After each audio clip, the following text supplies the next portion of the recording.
Bonjour, wie geht's? Zdravstvuyte. Buenos dias. Today we're in front of the White House. So this might give you a little look at what's going on here. The big news today from Tesla is the fact that Tesla has now changed policy and will double the number of superchargers around the world. This is big news because particularly on peak times on weekends, Friday nights, Sunday nights, long distance travel in a Tesla has become very challenging, focused on the fact that many people want to use the charging stations during this period.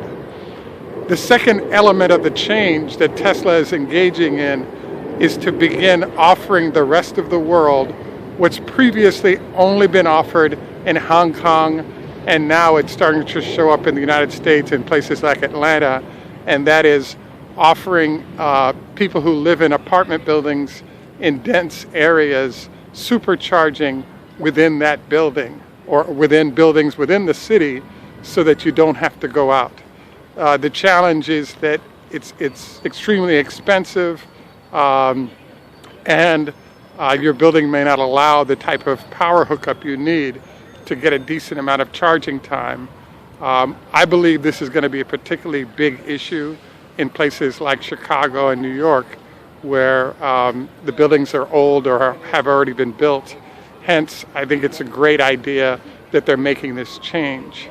Another thing that's sort of showed up regarding charging stations is kind of what I call a Trojan horse.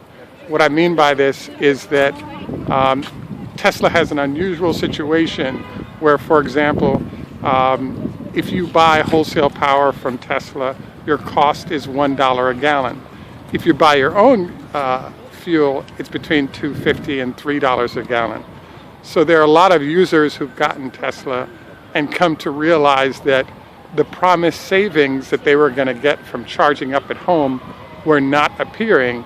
But now, with supercharger stations becoming ubiquitous, it's going to be possible to get wholesale electric rates, which will bring the cost of charging up your vehicle down. And from Tesla's side, there's a win there because after the first 1,000 miles, or 400 miles, or 1,000 hours, I believe, that's when a charge will start occurring. And so these users will now have an opportunity to get fast charging and not have to sit around and wait for their home charger to work. So I think this is a smart move by Tesla. One other note here is that I think it kind of screws some of the vendors focused on building out a charging network that Tesla can infringe on, because they actually know who everybody is, where they are, and which charging units they're going to use, so they can provide dense amounts of charging stations in areas where there are a lot of users that might use them. So I think that this actually might put a dent in the business plans of a couple of the for-profit organizations that are providing charging facilities.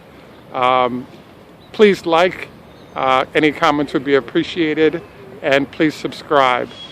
Tschüss, macht's gut, au revoir, lahitraot, Khoda Hafez, and have a great day. Thank you.